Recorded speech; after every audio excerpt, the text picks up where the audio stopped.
మెరుపు కలలు మెరుపు కలలు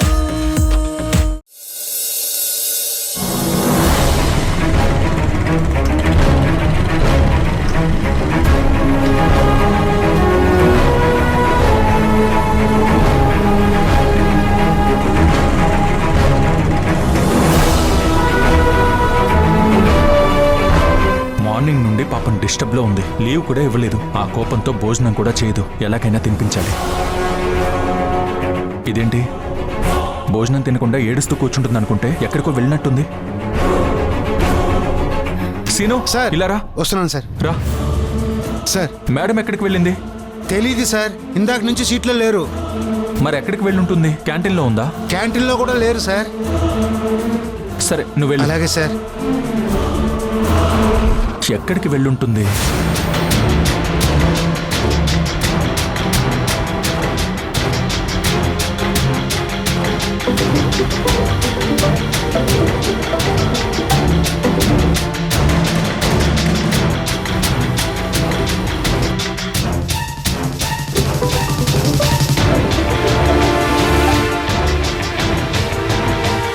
ఫోన్ కూడా తీయడం లేదు.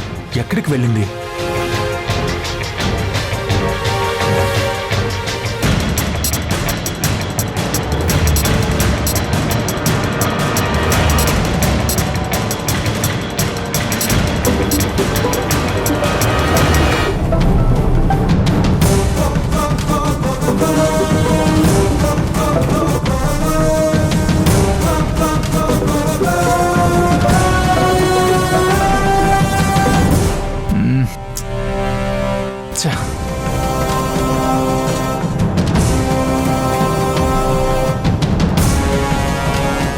ఏమైంది? ఎందుకు ఫోన్ లిఫ్ట్ చేయట్లేదు?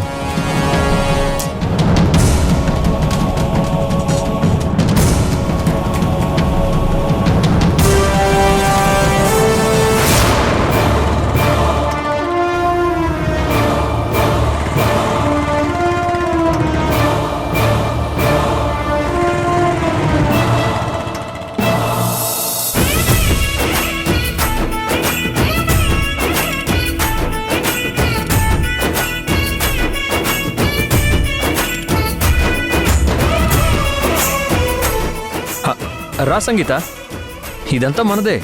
నేను ఇక్కడికి చాలాసార్లు వస్తూ ఉంటాను. ఇక్కడ అందరూ నాకు తెలిసిన వాళ్ళే. హే బ్రో, హాయ్. హాయ్. చూసా, అతను కూడా నాకు తెలుసు. మందే ఇదంతా. హే, టెన్షన్ పడకు, కూల్ రిలాక్స్గా ఉండు.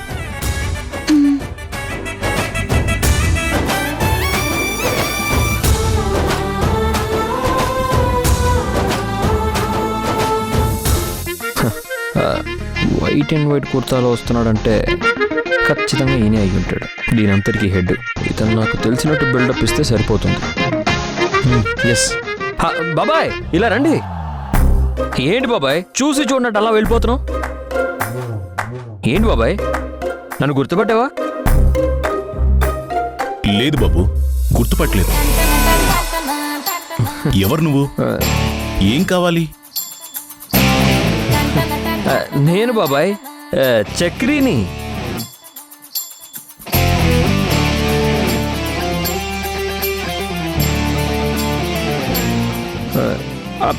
సర్లే కానీ బాబాయ్, ఇక్కడేదో కర్ణాటక సంగీత పోటీలు జరుగుతున్నాయంట కదా, దానికి అప్లై చేయడానికి వచ్చాం. నువ్వా? ఆ? నీ వాలకం చూస్తుంటే కర్ణాటక సంగీతం కాదు కదా, కనీసం సంగీతం గురించి తెలిసినట్టు కూడా లేదు.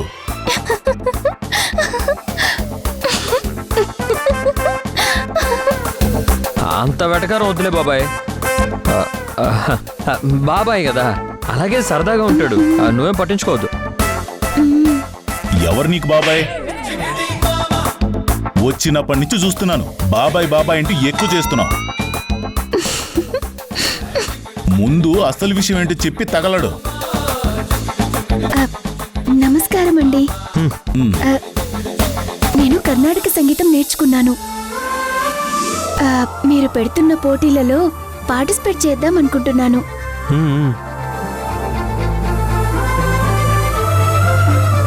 ఇది పద్ధతి అంటే. అర్థమైంది. నీ పేరేంటమ్మాయి? సంగీత అండి. ఓహో, సంగీతనే సంగీత పోటీలకు వచ్చిందా? బాగుందమ్మా, చాలా బాగుంది. అదిగో వీళ్ళందరూ అందుకే వచ్చారమ్మా. అదిగో అక్కడ ఫామ్ ఇస్తారు, దాన్ని ఫిల్ చేసి 500 రూపీస్ డిపాజిట్ చేయండి. సరేనండి. అమ్మా, అందరూ ఫామ్స్ ఫిల్అప్ చేయండి. సంగీత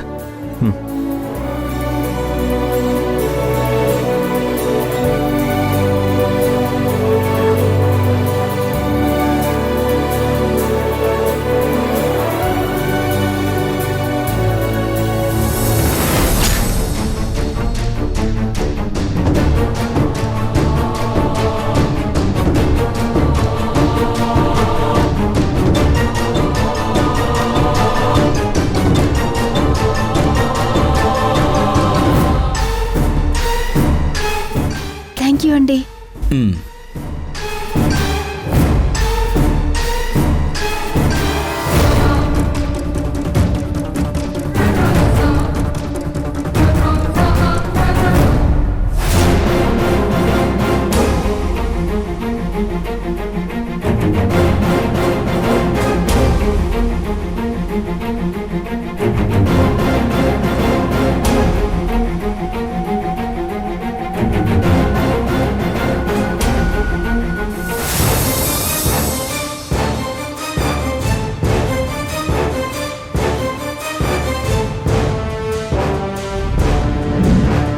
అరే బయటికి వెళ్ళేటప్పుడు చెప్పదు, ఫోన్ చేస్తే తీయదు. అసలు ఏమనుకుంటుంది నా గురించి? రాను రాను నేనంటే లెక్క లేకుండా పోతుంది.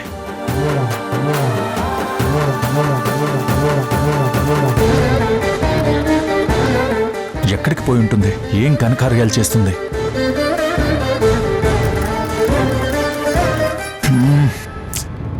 అబ్బా,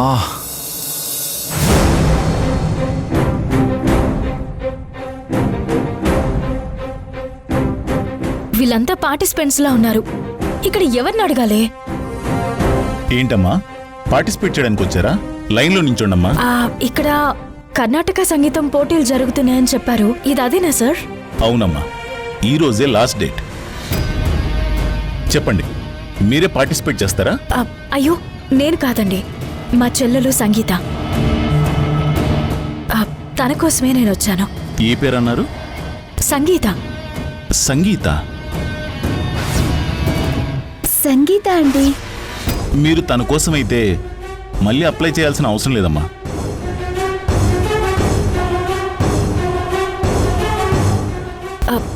అదేంటండి? అవునమ్మా, తను ఇందాకొచ్చి ఫామ్ ఫిల్ చేసి 500 రూపాయలు డిపాజిట్ చేసింది.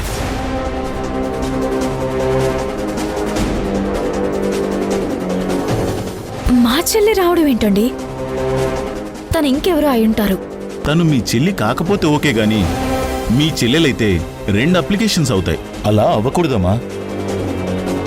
ఒక పని చేయండి, తను నింపిన ఫామ్ ఇస్తాను, రైటింగ్ గుర్తుపడితే సరే, లేదంటే మీరు ఫామ్ ఫిల్ చేదురు గాని. పదండి, ఫామ్ చూపిస్తాను. సరే, పద చూద్దాం.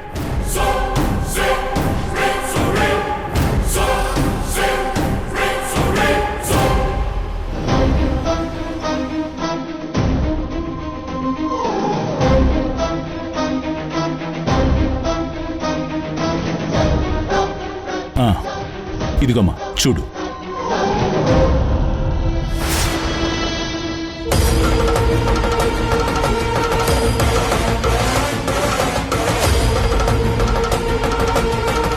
ఇది మా సంగీత రైటింగే.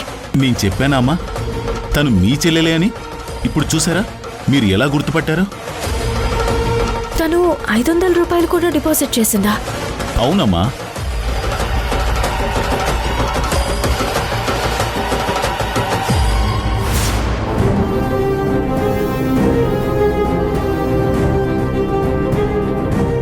సంగీత ఒంటరిగా ఇంత దూరం రావడం ఏంటి? 500 రూపాయలు డిపాజిట్ చేయడం ఏంటి? అది నాకొక్క మాట కూడా చెప్పకుండా. అసలు సంగీత ఇలా ఎలా రాగలిగింది? ఏం జరిగింది సమయు? ఎందుకలా ఉన్నావు? నీకు సంగీత చెప్పలేదా ఇక్కడికి వస్తున్నానని? నాకేం అర్థం కావడం లేదు. ముందు బయటికి వెళ్దాం పద.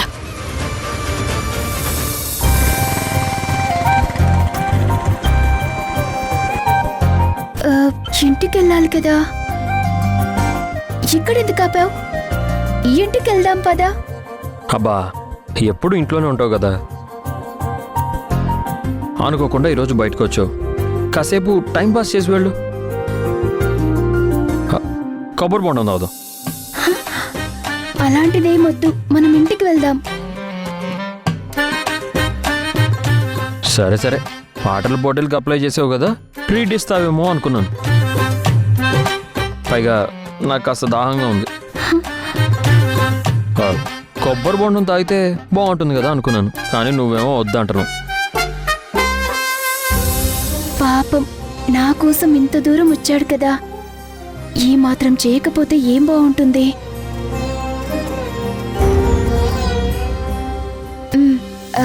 సరే, కొబ్బరి బొండం తాగే వెళ్దాం.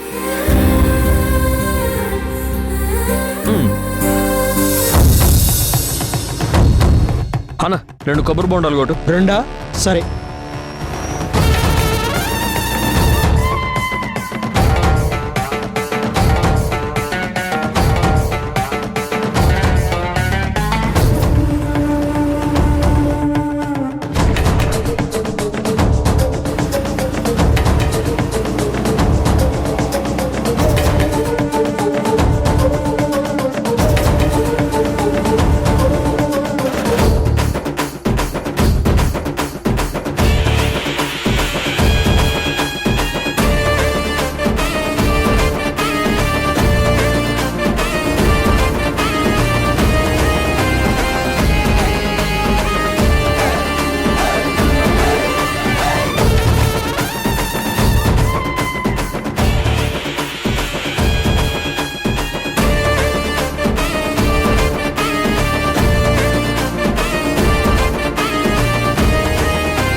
తాగు.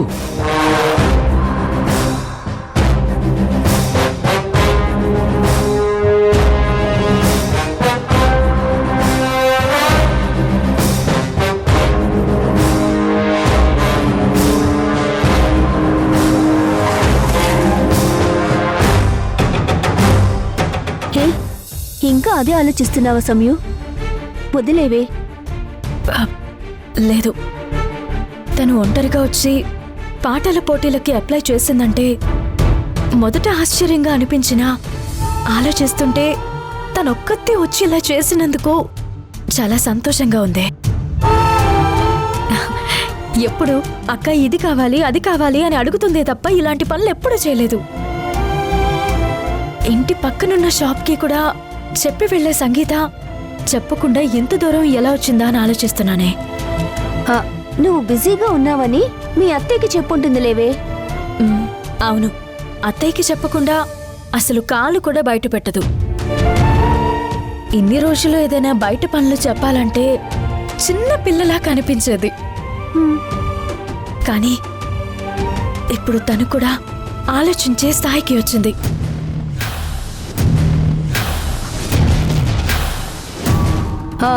సంయుక్త, దాహంగా ఉంది, కొబ్బరి బొండం తాగుదాం పదా. సరే, ఫస్ట్ సంగీతకి కాల్ చేస్తాను, ఇదంతా ఎలా చేసిందా అని తెలుసుకుంటాను.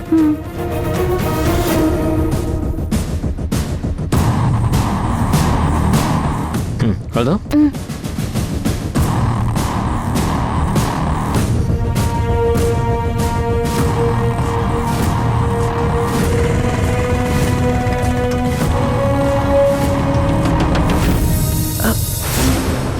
ఈయనేంటి ఇన్నిసార్లు కాల్ చేశాడు? లీవ్ ఇవ్వమంటే కుదరదంటారు కానీ మళ్ళీ ఇన్నిసార్లు కాల్ చేస్తారు. హే,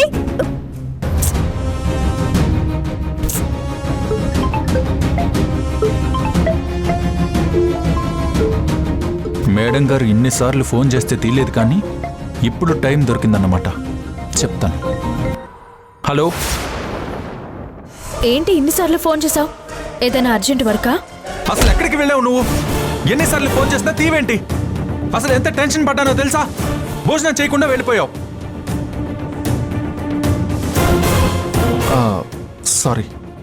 ఎక్కడికైనా వెళ్తుంటే చెప్పి వెళ్ళొచ్చుగా. నువ్వు ఫోన్ తీయడం లేదు, ఎక్కడికి వెళ్ళావో అని కంగారు పడుతున్నాను. అసలు నాకు వర్క్ చేసే మూడ్ కూడా లేదు. చెప్తే లీవ్ ఇవ్వలేదు కదా, అందుకే వెళ్ళిపోయాను. లీవ్ ఇవ్వలేదంటే అర్థం ఎటు వెళ్లకుండా ఆఫీస్లో ఉండమని. ఇలా చెప్ప పెట్టకుండా బయటికి వెళ్ళిపోమని కాదు. సరే, ఇప్పుడు ఎక్కడున్నావు? ఎక్కడికి వెళ్ళిపోయావు? కంగారేం లేదు. నేను నా ఫ్రెండ్తో బయటకు వచ్చాను. ఇప్పుడు ఇంటికే వెళ్తున్నాను.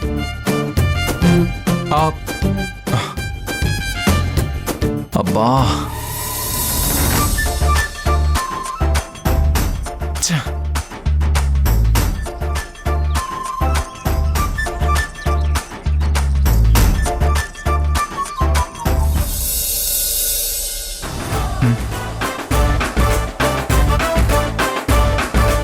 ఏంటి? అంటే సార్ అది ఇందాకేమో సమిత మేడం గురించి ఆలోచించి అలసిపోయారు. ఇప్పుడు మేడం గారిని తిట్టి అలసిపోయారు కదా అని తీసుకోండి.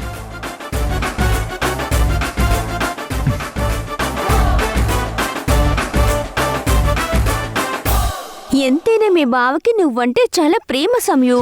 నువ్వు ఒక్క పూట కనిపించకపోయేసరికి అల్లాడిపోతున్నాడు బిడ్డ. ఊరికే మీ మేడంని ఎందుకు తిడతాను శ్రీను? తను చేసే పనులు ఇలా ఉంటాయి. ఎటైనా వెళ్ళేటప్పుడు చెప్పి వెళ్ళొచ్చుగా. ఇలా కంగారు పెట్టడం అవసరమా? మీకు మేడం అంటే ఎంత ప్రేమో మిమ్మల్ని చూస్తుంటేనే అర్థమవుతుంది సార్. అలాగే మేడం కూడా మీరంటే విపరీతమైన ఇష్టం, ప్రేమ సార్. ప్రేమనా? ప్రేమనా? అవును సమయు, నువ్వు గమనించావో లేదో కానీ నీ మీద ఈగ కూడా వాలినివ్వడు మీ బావ. నీకోసం ఏం చేయడానికైనా, ఎంత రిస్క్ తీసుకోవడానికైనా వెనకాడడు. సార్, మేడం కనిపించటానికి చాలా సాఫ్ట్ గా కనిపిస్తుంది. తనకి ఎవరన్నా ఏమన్నా అంటే తట్టుకుంటుందేమో గాని మీ విషయంలో ఎవరన్నా ఏమన్నా అంటే మాత్రం కాలిక అవతారం ఎత్తుతుంది సార్.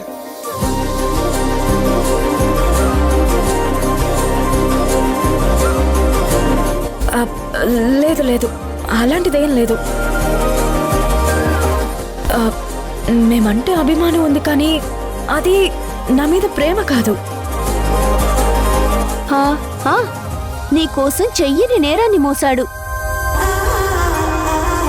ప్రణయ్ విషయంలో నిన్ను కాపాడాడు. ఇప్పుడు నువ్వు కనపడకపోయేసరికి కంగారు పడుతున్నాడు. ఇది ప్రేమ కాకపోతే ఇంకేంటే?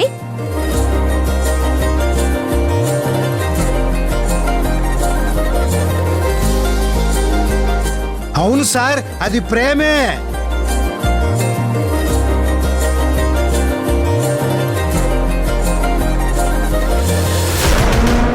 అందుకే ఎవరు ఏమన్నా తట్టుకునే సమిత్య మేడం, మీరు ఒక్క మాట సరదాగా అన్నా కూడా తట్టుకోలేదు. ప్రేమ ఉన్న వాళ్ళ దగ్గర నుండి ఒక్క మాట కూడా పడలేరు సార్. వావ్, నీకు చాలా విషయాలు తెలుసు సీను. సరే కానీ అది ప్రేమో అభిమానమో ఆ విషయం నేను చెక్ చేసుకుంటాను. ఓకే, నువ్వు వెళ్ళు. అలాగే సార్. సీను యు నాటి. Thank you sir, thank you so much.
అది ప్రేమైనా ఇష్టమైనా అభిమానమైనా దాన్ని సర్వనాశనం చేసే వరకు వదిలిపెట్టను.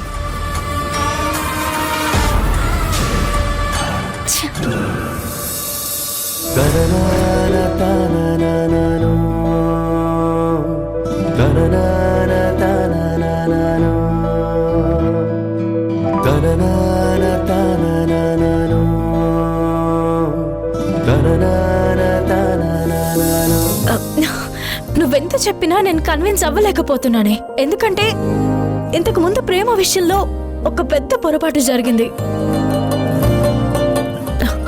దాన్ని బయటపెట్టి నన్ను కాపాడింది ఆయన. అలాంటి ఆయన మళ్ళీ నన్ను ఇష్టపడుతున్నాడు అనుకోవడం మూర్ఖత్వం అవుతుంది. పిచ్చి సమయం. మీరు ఒకరినొకరు మనసులో ఇష్టపడుతూ దాన్ని బయట పెట్టుకోకుండా అలా ఉన్నారంతే. కావాలంటే ఇప్పటి నుండి నేను చెప్పిన యాంగిల్లో చూడు, అప్పుడు నీకే అర్థమవుతుంది.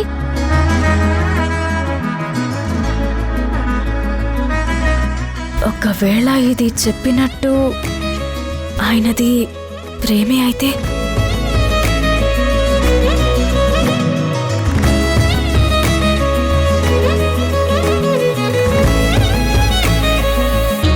సర్లే, నువ్వేం భయపడకు. నేను సంయుకి చెప్తానులే. అంత భయపడే పని ఏం చేసింది? నువ్వు వెనకేసుకొస్తున్నావు. ఈ రోజు వెళ్ళి అప్లికేషన్ ఇచ్చొచ్చింది అంతే. వాళ్ళ డబ్బుతో వాళ్ళు ఊరేగితే సమస్యేం లేదు. అలా కాదని వీళ్ళని ఉద్ధరించడానికి మన డబ్బులు పావలా వాడినా అందర్నీ నిలువున పాతరేసి పడేస్తాను.